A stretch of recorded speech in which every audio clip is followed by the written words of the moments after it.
welcome everyone. I'm Ann Pernick from the Climate Collaboration Network of Corporate Ethics International. I want to thank you all for joining us and to all of our presenters, and especially to Allison Fisher from Public Citizen for organizing. The call organizers, presenters, and others are working together in a new alliance to shape U.S. climate policy. It's critical we work together because, as we know, the other side is organized and very well funded, and that's why we're very glad to have you on the call today for this briefing on the Kerry-Lieberman-Graham bill, or the KLG bill, and also to work with you on Thursday's National Climate Call-In Day, which we'll give you more details about in just a few minutes. And on that call-in day, we'll all be telling senators to protect people on the planet, not polluters. I just want to give a little reminder that this call is being recorded, and I'll go ahead and start us off, go over a few logistics, and then get our speakers going. We had expected the Kerry-Lieberman-Graham, or KLG bill, to be introduced yesterday, and then that's been delayed. More on that in a moment, too. So we want to be very clear that the analysis that follows is based on what we've learned through the grapevine and from leaks and reporting on what's in the bill. Unfortunately, the groups speaking on this call today haven't been invited to many of the discussions with the senators, and the bill is not out yet. So what we offer here is our analysis of what we expect to be in the bill. That said, we know enough to be very concerned about the bill, because if it contains what it sounds like it contains, and that means the bad far outweighs the good in the bill, then we will not be able to support it. And we need to work together to let senators know what we need and what we need to avoid in climate legislation. That's why we're having the Thursday National Climate Call-In Day, and we're also working on report cards that will cover any legislation in the Senate, including KLG when it is introduced, and Cantwell-Collins, also known as the CLEAR Act. So now I'm going to give just a few logistics. Please note again, this call is being recorded, and many of you have emailed questions in ahead of time, and we thank you for those. As questions occur to you during the call, we would like you to email those in, and I'm going to give you the address. It's CMEP, so those are initials, C as in Charlie, M as in Mop, E as in Edward, P as in Paul, at citizen.org. That's CMEP at citizen.org. And please put climate call as a subject line. Allison will get as many questions addressed as possible. And we'll have, I think, 15 minutes during the call where we'll also open up the floor for folks who weren't able to email in questions. And at that point, you'll be able to unmute your phone. And please remember the call is being recorded when you do that, so your voice will be recorded. Well, now we'll start the presentations. We've selected areas within the bill that are key priorities to the groups represented on the call, and they include CO2 reductions, polluter giveaways, offsets, and the role of the Clean Air Act. And with that, we're going to start with Nick Burning from Friends of the Earth. He'll start us off with an update on the latest on the bill. Thanks, Nick. Yeah, thank you, Ann. I'm glad to be here this evening. Thanks, everyone, for calling in. I'm, as Ann said, I'm Nick Burning with Friends of the Earth. And my job this evening is just to provide some context about where the Kerry-Graham-Lieberman bill has come from, and also to update you a little bit about its current prospects, which are currently a bit in flux. To take a step back, all of the organizations that are on the call today are working together because that we know that the climate crisis demands action, and yet, and we know that the United States has to be a leader, yet the proposals we've seen so far in Congress have been discouraging. Unfortunately, over the last couple of years, there have been several climate and energy bills debated in Congress, but none has come close to the sort of emission reductions that scientists say are needed. Instead, in a sign that indicates that corporate polluters still have a lot of sway, the bills that we've seen debated in Congress have had myriad loopholes and giveaways, and most disturbingly, many of them would roll back the Clean Air Act, which many experts think is the most powerful existing federal tool that can reduce climate pollution. So obviously, if we're rolling it back, that's a huge problem. So what are some of these bills? In 2008, the Lieberman-Warner bill was debated in the U.S. Senate. That failed to pass. Last summer in the U.S. House, there was the Waxman-Markey bill, and that passed narrowly in June. And now there are a couple bills being discussed in the Senate. One is the Cantwell-Collins CLEAR Act, and the second one, which has garnered somewhat more attention, is the Kerry-Graham-Lieberman bill, and it's that second bill, the Kerry-Graham-Lieberman one, which is the focus of our discussion this evening. And unfortunately, I think what you're going to hear is that given what we know about the bill, it appears that it may end up doing more harm than good if it's introduced. And part of our job is to try to prevent that from happening. So to give you a little bit of background on the Kerry-Graham-Lieberman bill, as you can probably tell from the way I'm referring to it, the key people behind it are Senators John Kerry, Lindsey Graham, and Joe Lieberman, a Democrat, a Republican, and an independent. They've been working on putting the bill together since last fall, and they were expected to formally introduce it at a press conference yesterday. One of the reasons we know they were close to having a final bill drafted is because last Thursday night, actually, Senator Kerry held a conference call on which he detailed what many of the provisions in the bill were going to be. And the senators had put out a public announcement that they were going to have a press conference yesterday at 11 a.m. to introduce the bill.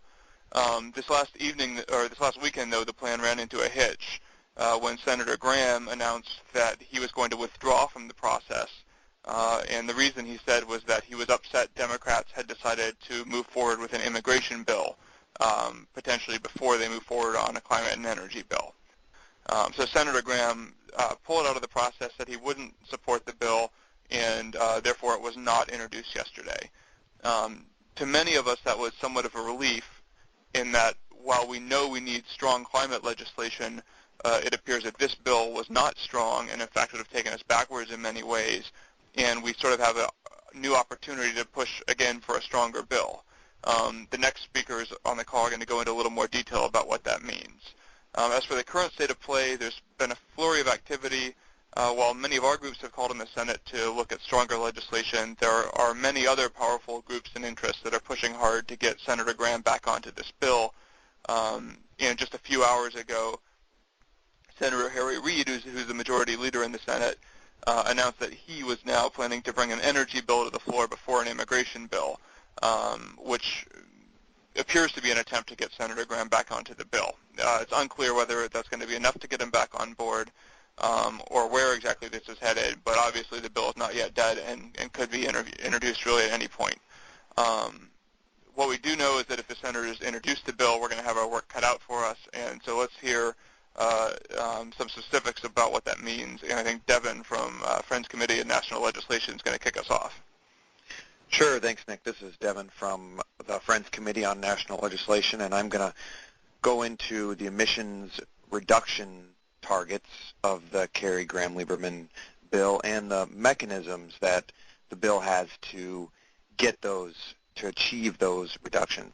And then I'll compare the draft bill to the recommendations that the groups on the phone, the Alliance of Groups on the Phone, who are presenting today have put together, and compare the two. So there are many, really many essential pieces of sound and fair climate legislation, some of one which we'll touch on today, but really, of course, it's a climate bill, and we should start by measuring the bill based on how well it reduces the main source of the problem, the global warming problem, and that's, of course, greenhouse gas emissions. Just as an overview of what this bill does, it gets us a small fraction of the emissions reductions that our groups feel are necessary to have the U.S. participate in its fair share of reductions to get the atmosphere to 350 parts per million of carbon dioxide. And I'll give you those numbers in a moment, but the overview is we're really coming up very, very, very short on what needs to be done based on the analysis of scientists and our historical share of greenhouse gas emissions. So here are the numbers. Looking at the targets for the year 2020, this bill requires the reduction of 17%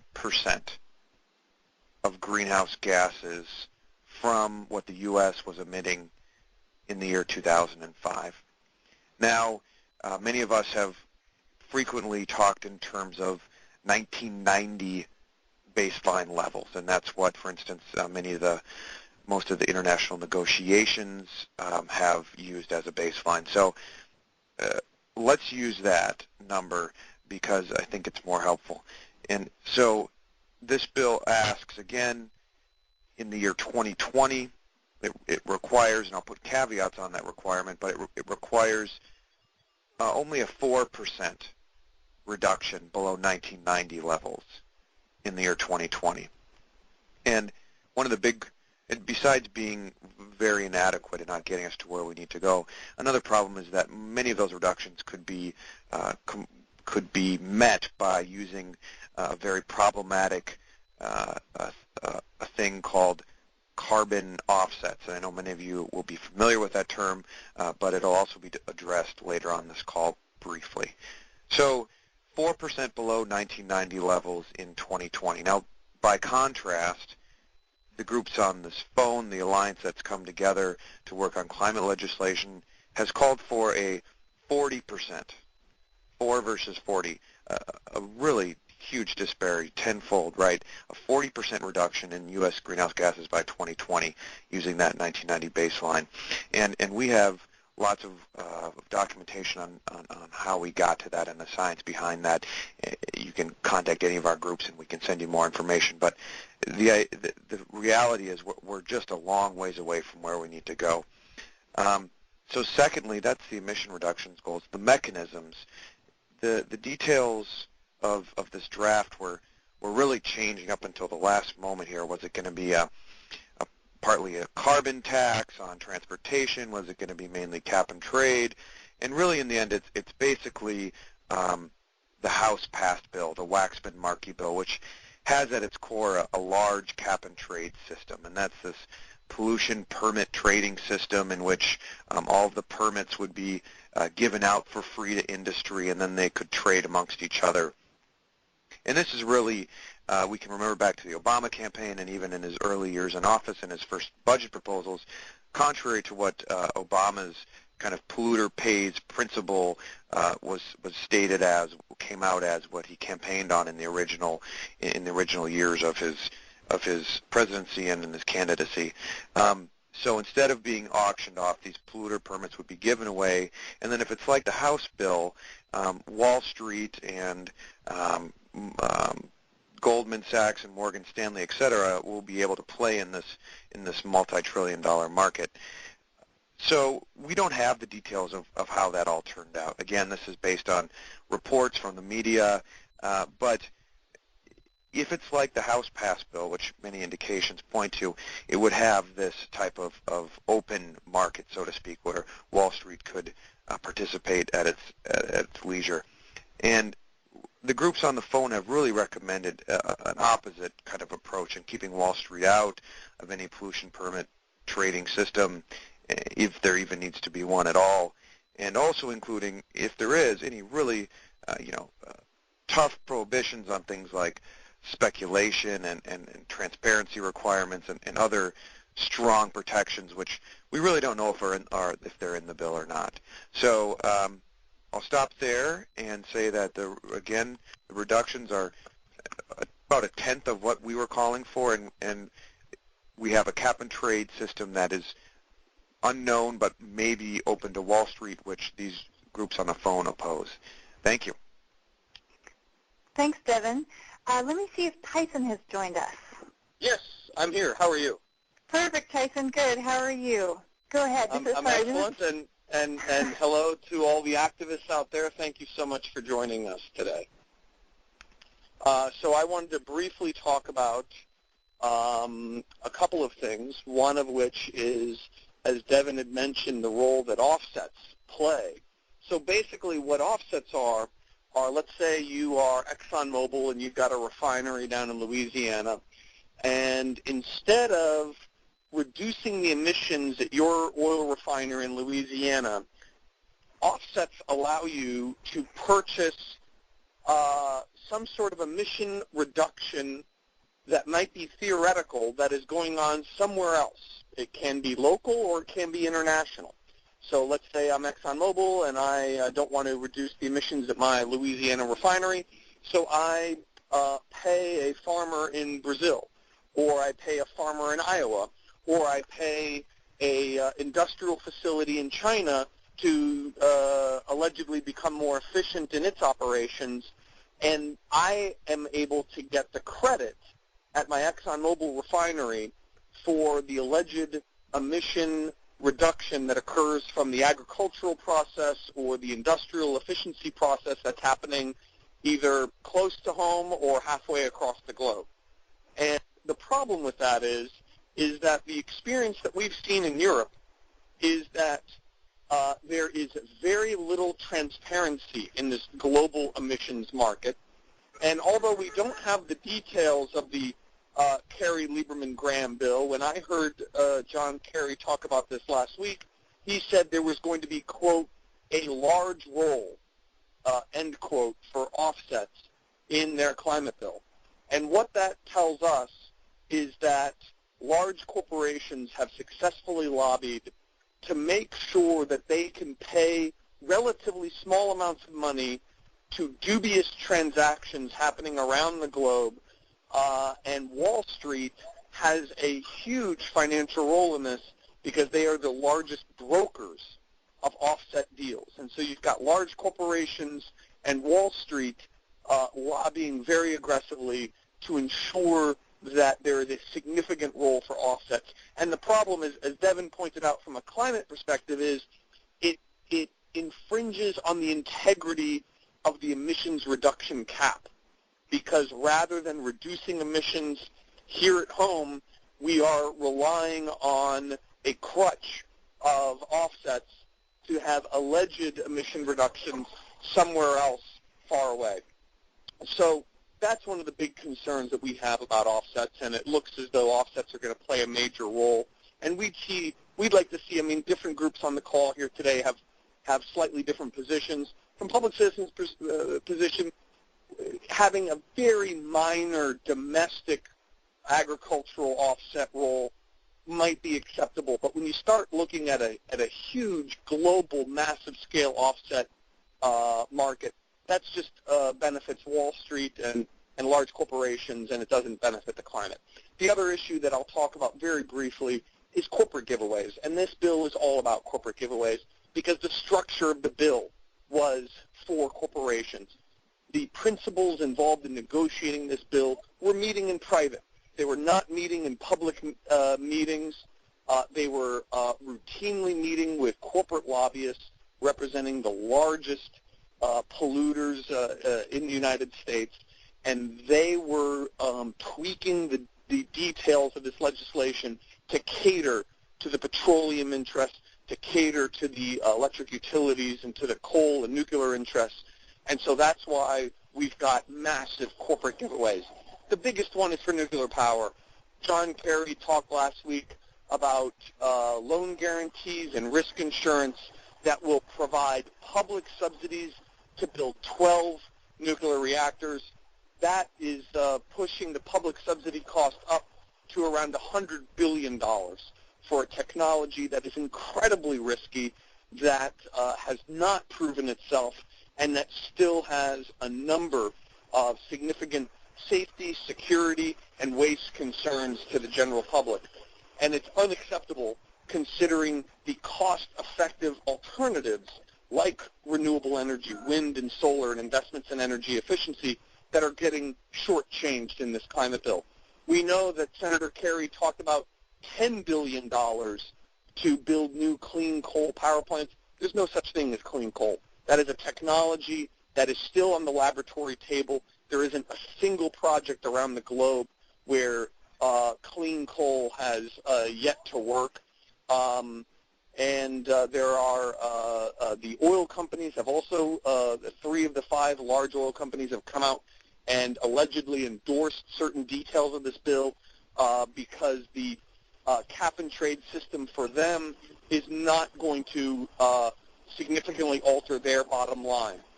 The electric utilities get a bunch of free pollution permits, so rather than having their right to pollute auctioned where they have to pay for it, instead there's going to be free allocations with inadequate protections for consumers. So to sum it up, we've got a huge lobbying campaign that's been going on behind closed doors where lobbyists representing the largest corporations were able to extract various incentives, whether they be for nuclear power, whether they be for coal, whether they be getting protections for the oil industry that really make this bill unacceptable because it doesn't do enough to address climate. It does way too much to give special favors to corporations, and it doesn't do enough for working families. Great, Tyson. Thank you very much. And next we'll have Daphne Weisham from the Institute for Policy Studies. She'll give us a report from the convening she was just a part of in Bolivia and talking about the U.S. in terms of the international stage. Hi, everybody, and good evening. It's really great to be with all of you tonight and talking about these issues that are so critical to the planet's future. I just wanted to reemphasize a couple of things that people have already said, but I think one of the things that's confusing about the process that's underway is that a lot of NGOs have forgotten what their job is, which is to push for what the science demands and for climate justice, and to make sure that the polluter pays and that the polluter doesn't profit from climate change. And I think some NGOs have lost their way and have forgotten this and are really, trying to get in place things that they think are realistic and are really doing the politician's job in the process. And what we're saying as part of a coalition that includes people from all across the U.S. and Canada is we're drawing a line in the sand and saying absolutely no offsets. The House and the Senate bills both had 2 billion tons per year of carbon offsets, and what that represents is roughly 7% of global greenhouse gas emissions that would be allowed to essentially go forward in exchange for carbon offsets in the global south. If we could claim 7% global greenhouse gas emissions reductions from carbon offsets. Now, Tyson mentioned the possibility that some agricultural offsets would be permissible, and I just want to say that right now the U.S. Is the only country that is pushing forward on soil-based carbon sequestration as a carbon offset. It has not been allowed. It's been ruled out under the Clean Development Mechanism Executive Board as of 2003.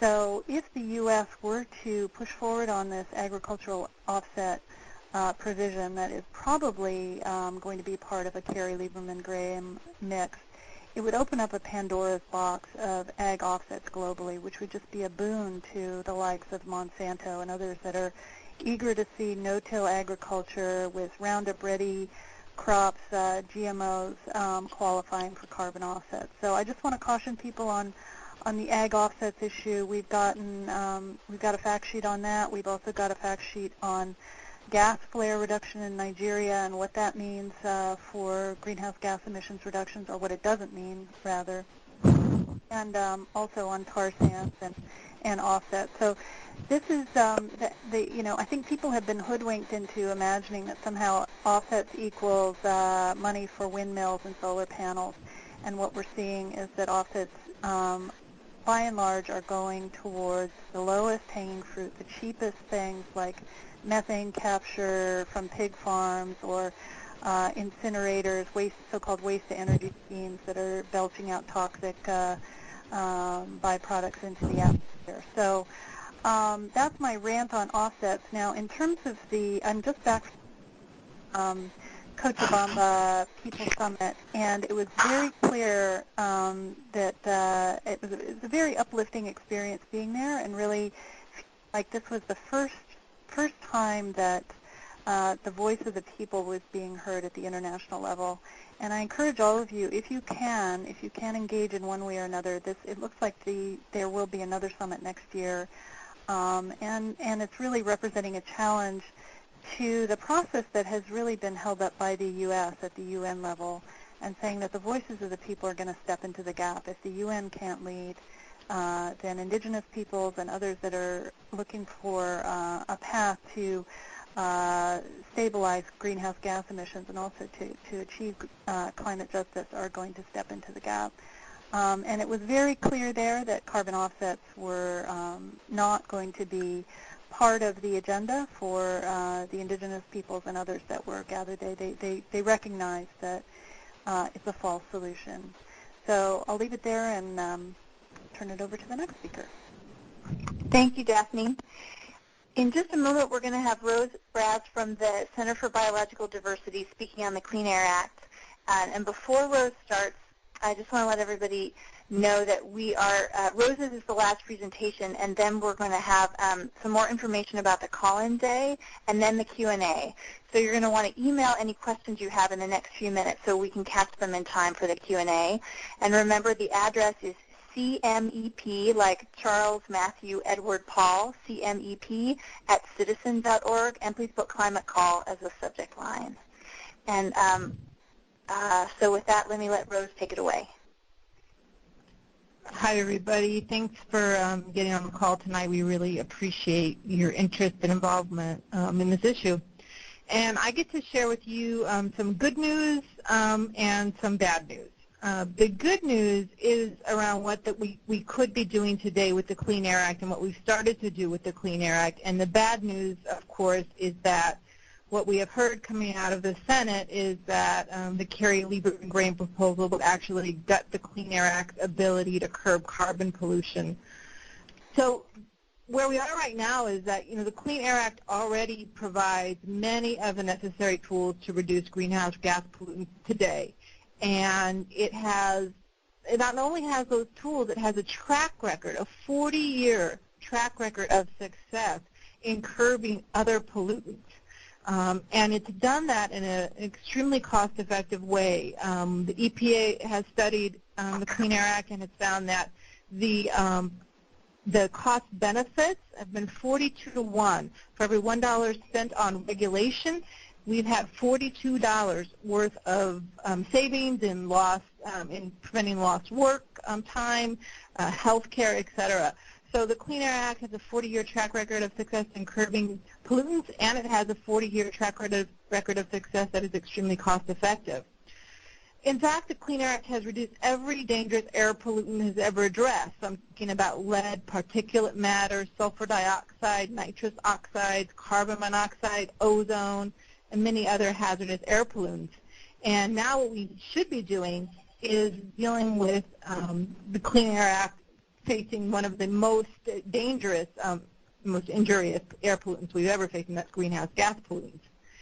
So what would the Kerry-Lieberman-Graham bill do? We're hearing that the Kerry-Lieberman-Graham bill would actually gut all of the provisions of the Clean Air Act and its ability to curb greenhouse gas pollution, and particularly one that we are particularly concerned about at the Center for Biological Diversity is the provision of the Clean Air Act that would allow the EPA to set a science-based national greenhouse pollution cap. And under that, we heard from Devin earlier about how weak the targets are in Kerry-Lieberman-Graham and some of the other legislation that's been put forward.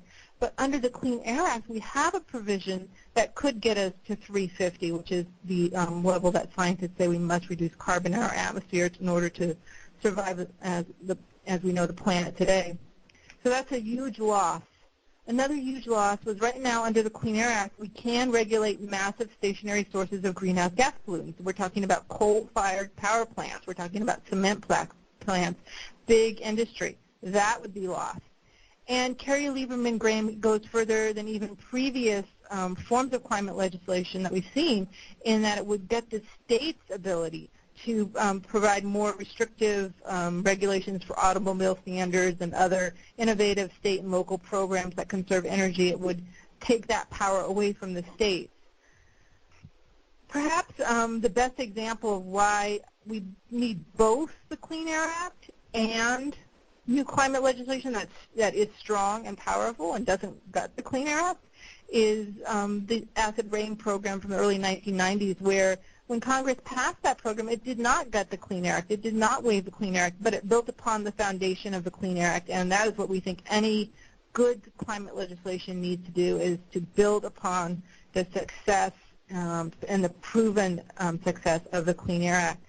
So the good news is we have the Clean Air Act today. The bad news, of course, is that Kerry-Lieberman-Graham, what we are hearing is that it would gut the Clean Air Act, and also, of course, the bad news is that there are other moves afoot in the Senate and in Congress to gut the Clean Air Act, and so we're fighting desperately against those moves. And in that regard, we believe that one of the best ways to save the Clean Air Act is to use the Clean Air Act. And so that's what we at the center are doing in conjunction with our allies here on the phone. And it's another way in which people can take action with us with a people's petition in support of a legal petition we filed to the EPA, and that's on our website, which is biologicaldiversity.org, and I can also talk a little bit more about that later if people are interested. But the good news and the bad news lies both there in the Clean Air Act, and it's a key provision, the key piece of any climate legislation that the groups involved in this call are working on. Great. Thank you, Rose. And now Nick from Friends of the Earth will come back, and he's going to talk more about the National Climate Call-In Day. Yep.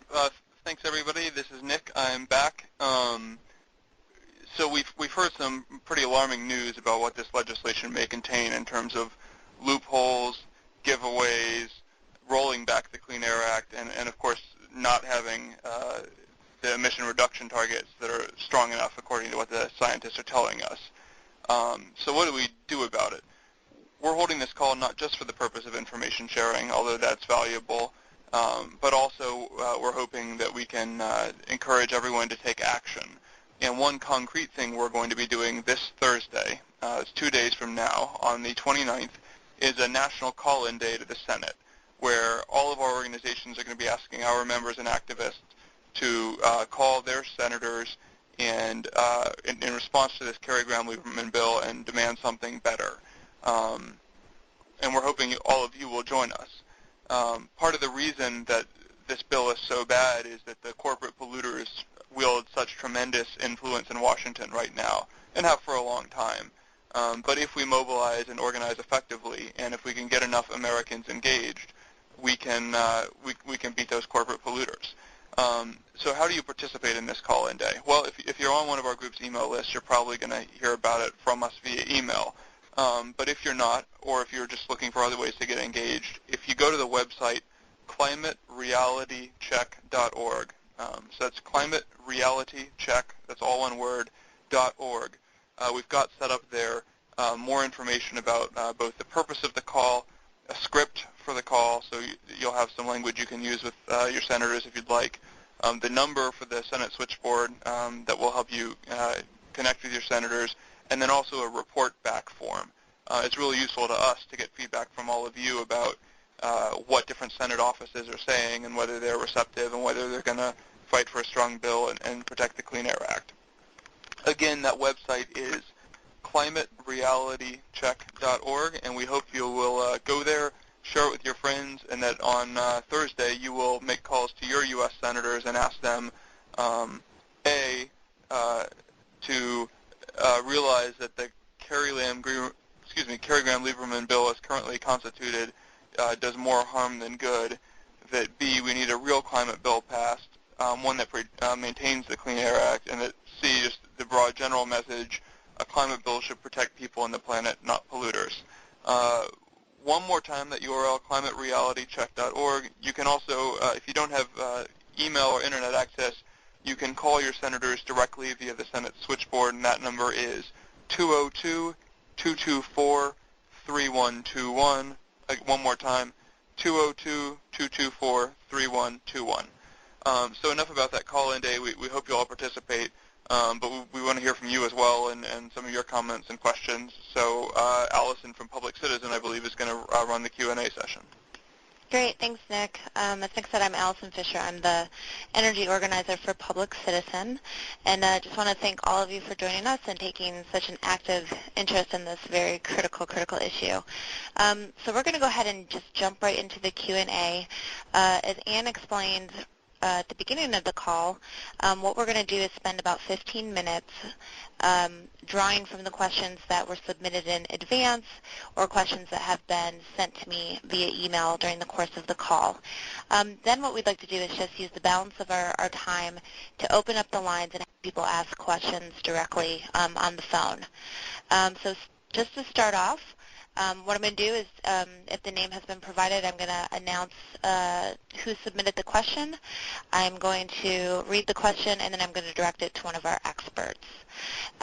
So just kicking off, we have a question from Marjorie Engel, and she asks if we could please speak to what we can be looking for in terms of climate legislation and trade. She asks, can we impose tariffs on goods produced in countries with less stringent rules than we might impose? And Daphne, I'm going to ask you to speak to that if you would. Hi, can you hear me? Yes, Daphne, we can. Sorry, I was on speaker there momentarily. The issue of imposing some sort of border adjustment or tariff is not without controversy. I mean, I think there are some groups that are saying it's absolutely essential. Certainly labor is among those that is very concerned about the loss of competitiveness if we impose any sort of a price on carbon in the U.S. and we don't impose some sort of border carbon adjustment. And it's clear under WTO rules that if countries do impose a price, impose some sort of restrictions, environmental restrictions on their own citizens, that they will not be challenged if they impose a similar sort of tariff that would restrict similar products coming in from other countries. I've written a little bit about this in a book called 10 Excellent Reasons Not to Hate Taxes, and we were actually advocating on behalf of a carbon tax at the time when we wrote this. But basically, our proposal, and it's not necessarily one that this group as a whole adopts, but our proposal was that we do propose some sort of green tariff, and that the revenue that would be generated from that tariff would then go into a fund, and if it was being imposed on a developing country, that money would in fact revert back to the developing country, sort of like along the same lines as a cap and dividend proposal domestically, whereby individuals would actually see money returning to them. In this case, it would be developing countries that would see the money returning to them in the form of a green dividend to invest in a transition away from a fossil fuel economy. We did propose that it would not be returned to developed countries, but would instead be used for domestic purposes if they didn't have a similar carbon fee being imposed domestically. But yeah, so that's one proposal that's out there. It's not by any means the only proposal, and there are some people that say that if we were to propose a carbon fee at the border, a tariff, that there would be all sorts of reverberations internationally. However, there are some countries like France and others that are seriously considering this approach. Thank you, Daphne. Did anyone else want to add to that response? Great. I think it was pretty thorough. I'm going to go ahead and combine two questions, one that was submitted in advance and one that just came to me in the email box, that I think are very similar and maybe get to a similar theme here. So we have a question from a member of Friends of the Earth that writes, beyond the market-based solutions like cap and trade, is there a clearly articulated policy option that is compelling enough to get broad support? And if so, what would that be? We have a similar question that just got sent to me by Bob Geiger, who's on the line, who is getting the impression that we are opposed to Carrie Graham-Lieberman bill. And if so, what other bills are out there, or what can we expect in the foreseeable future that would establish a declining carbon cap and increasing carbon price? Can we get there? And how can we get there? Big question, Devin. Do you want to take a first stab at it? So basically, what are the other options for us, if not cap and trade? Sure. This is Devin from FCNL, and yes, there are other options. Cap and trade, as the House passed bill and the Carrie Lieberman-Graham bill are envisioned refers to a system of giving away all of the pollution permits that are created under this cap, this pollution limit. And those permits are the equivalent of money. And that will end up favoring some industries and not others, mostly based on where their districts, representatives, their senators, and their members of Congress are located, and how well they've lobbied them, and how many jobs they have back in their district, et cetera. And it really becomes a horse trading game with handing out these permits.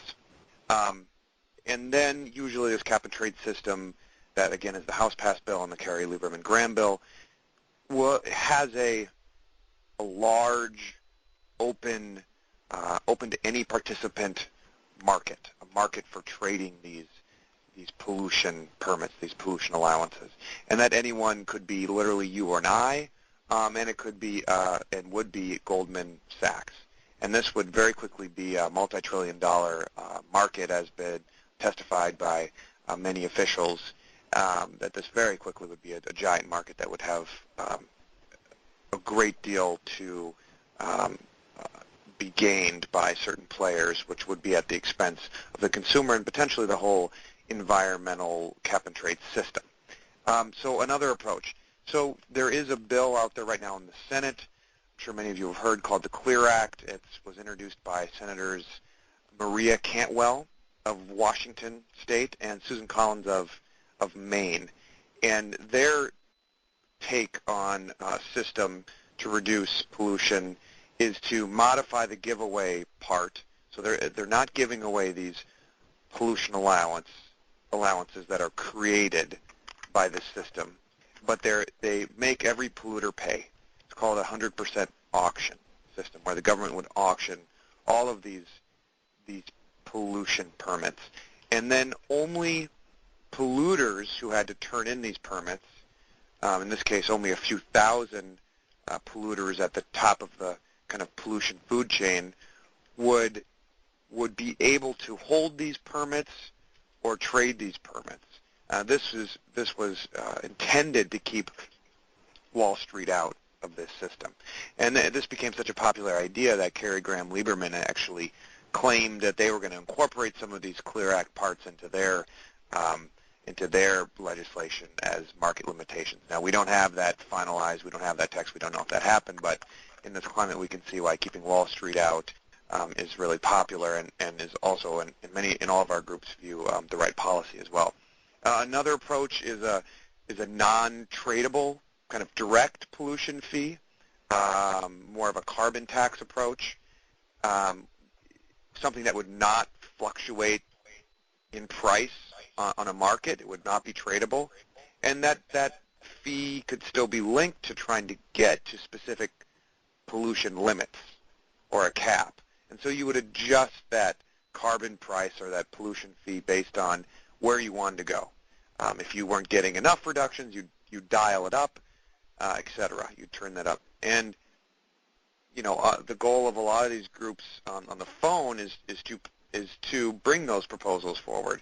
And there are folks, both in the House, there have been a few bills introduced last year, and in the Senate, obviously, we have the CLEAR Act that embody these proposals. So there are other ways out there. Again, they are not the dominant proposals because of what Tyson, a public citizen, described, because of the calculus of Kerry, Lieberman, and Graham, that the only way to get a bill passed was to appease polluters, basically, and not necessarily, or in many senses, the opposite of what was right and good and fair for the environment and for consumers. So, yes, there are other proposals out there. We're trying to make those ones be the starting point for climate legislation in the Senate. Great, Devin, thanks. Are there other legislative options or regulatory options that folks want to put on the table as well that can help reduce these pollutants and get us where we need to go ultimately? Yeah, this is Nick from Friends of the Earth, and I just want to echo Devin's point. The Kerry-Graham-Lieberman bill is not the only option, and we don't need to settle for a bill that actually takes us backward in a lot of ways. we agree that while the CLEAR Act is not perfect by any means, it does appear to be a better starting place with fewer giveaways and loopholes to polluters. One other option to think about, this isn't economy-wide, but there's a proposal called a renewable electricity standard, whereby the federal government would require each state or each region to produce a certain amount of its electricity from clean renewable sources each year. That's a much simpler approach that they could take in addition to cap and trade. And my guess is, I know all of our groups have done a lot of work on the Clean Air Act, but particularly Rose is. So my guess is Rose may have something to say about the Clean Air Act as well. Yeah, I was just going to say that I don't think we think of the Clean Air Act as a policy option, and we definitely agree that, we need strong climate legislation in addition to the Clean Air Act, but regulation through the Clean Air Act and through the Environmental Protection Agency is another policy option that is out there and actually in law right now, and is what is required by law and U.S. Supreme Court case law also. Great, thank you. We have a little under 15 minutes actually, so I think now is probably a good time to go ahead and open up the lines for folks on the phone that'd like to ask questions. So what I'm going to need to do is change our current presentation mode over to Q&A mode. And then for those of you on the phone that'd like to ask a question, what you're going to need to do is press *6 to unmute your phone. And as you go to ask your question, if you can just please say your name and where you're from, and then go ahead and follow up with your question. If there is a particular expert that you want to direct the question to, feel free to do so. Otherwise, we can decide amongst ourselves who wants to take the first crack at the question. So I'm going to take just a second to convert over to the mode.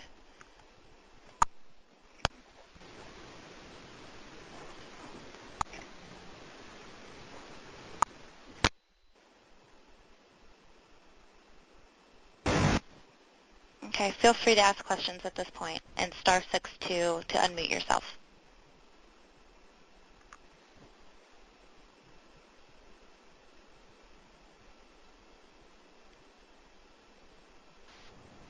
This is Christian Anthony in Portland, Maine. Everything I hear suggests that Cantwell-Collins is by far a better approach to take. What can be done to get that some traction?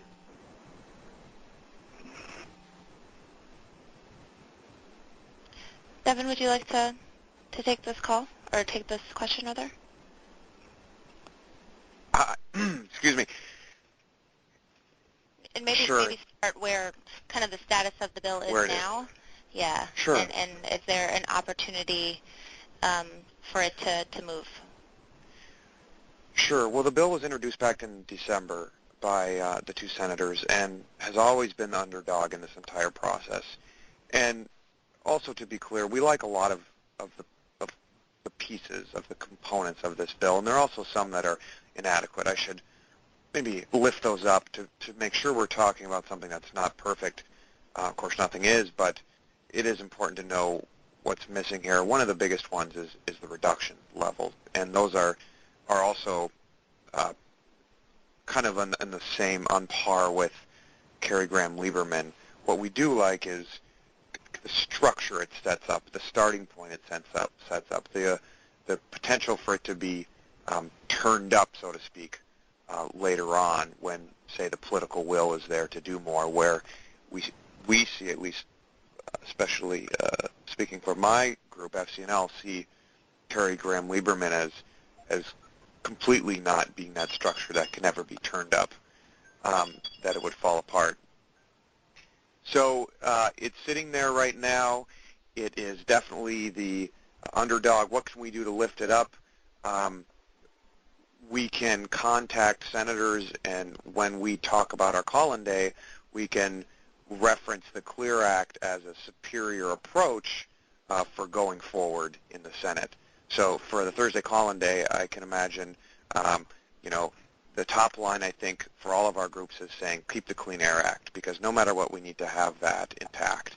And that's one beautiful thing about the CLEAR Act is it keeps the Clean Air Act and keeps states' ability to continue with their individual innovative approaches as well, which it appears Kerry Graham-Lieberman would strip out. So a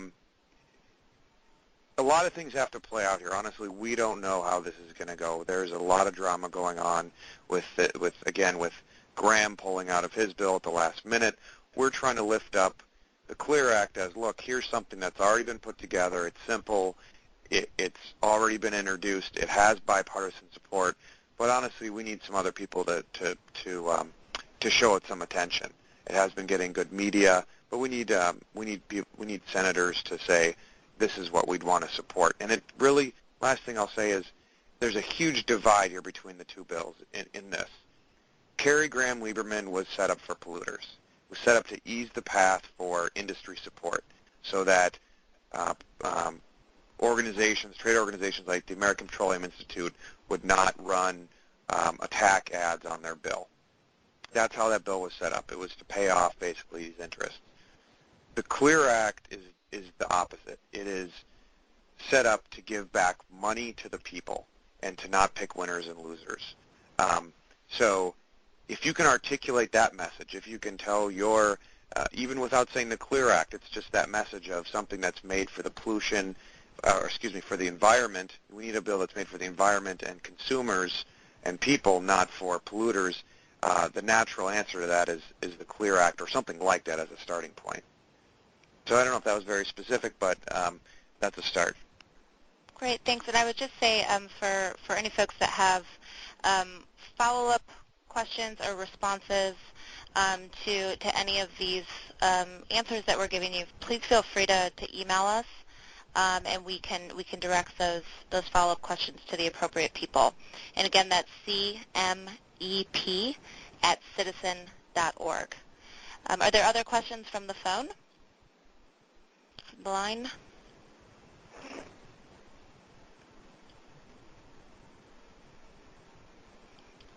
Okay, we'll hold that thought for a second, and I'm actually going to draw again from our questions that have been submitted, and then once this question is fielded, if somebody else on the call wants to put in a last question, feel free at that time. So we have another question that's coming from a Friends of the Earth member, and this is regarding the gas fee or tax that was very much in the news over the last couple of weeks. And the person writes, it was reported that a potential gas fee or tax was being considered, but Obama has said no way. When will enviros realize that cheap gas is part of the problem and that increasing CAFE standards only makes it cheaper? Tyson, are you still on the line? I am still on the line. Do you want to field that question regarding CAFE standards and the price of gas? Sure. I'm not sure that increasing fuel economy standards for America's cars and trucks leads to cheaper gas. I think what it does is it vastly increases the efficiency of the millions and millions of cars on the road. And there's no doubt that the United States is not Europe. We lack the population density to very quickly lay mass transit down to easily link suburban populations with urban ones. So a bridge solution is improving the fuel economy of cars. The technology is there so that cars can go farther. And that does not necessarily lead to cheaper gas. Another solution is encouraging alternative fuel vehicles, particularly electric hybrids, where the car runs on a combination of an internal combustion engine and an electric motor, where with today's technology you can easily get 100 miles to the gallon. So deploying those technologies is going to reduce our energy independence. And in terms of cheap gas, I agree completely with the person posing the question that we should not return to an era of cheap gas. On the other hand, I am always wary of punitive price increases and relying on prices alone to incentivize consumer and investor behavior. because the fact is if you rely on prices alone, that is an inefficient tool to achieve your objective. You will, that's like using a sledgehammer to drive a nail in the wall. The nail will go in the wall, but you also might create a big hole. What we want to do is to make sure that households are armed with enough access to alternatives to high prices so that we can make sure that any price increases are not punitive but are merely nudging people to get access to those alternatives. So we've got to immediately start arming people with bigger incentives to try and take mass transit, to give people more incentives for more fuel-efficient vehicles, that kind of thing. Yeah, and this is Nick from Friends of the Earth. Just one other point to make. Gas isn't cheap, and it never has been. It's only the market price that has appeared cheap. And when you look at the full cost of gas, you have to consider the greenhouse gas emissions that come from it and things like the environmental devastation taking place right now in the Gulf where this oil rig has gone down. And so we do need a price that reflects that cost. But as Tyson was saying, we need to make sure then that there are options for folks, public transit, more walkable and bikeable communities, smarter growth, so that people who can't afford the high cost of gas have alternative forms of transportation that work well for them. Great. Thanks, Nick. We are just about at time. I just wanted to give one last opportunity for folks that are on the phone to pose a question. Okay. Do you want to remind people how to do that, Allison? Yeah, if there's any final question, it'll be the final question. You can go ahead and press *6 to unmute your phone.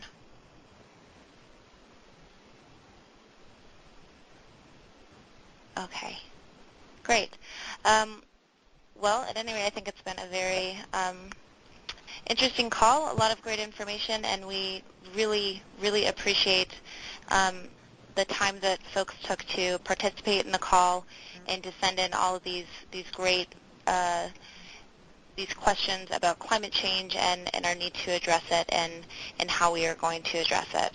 And then I just want to take another moment to remind everyone that's on the call and out there that we really, really are going to encourage you to get your senators on the phone on Thursday, and we would love you to encourage your friends and families to make the call as well. For those of you that are on the call, you will be receiving more information, more details about the National Call-In Day tomorrow, so look for it in your inbox. And in the meanwhile, please visit our site at climaterealitycheck.org. You can find lots of resources there to help you help us make the National Call-In Day a great success. So thank you again for all of your time, and again, feel free to send any follow-up questions or evaluations to cmap@citizen.org. Thanks, everybody.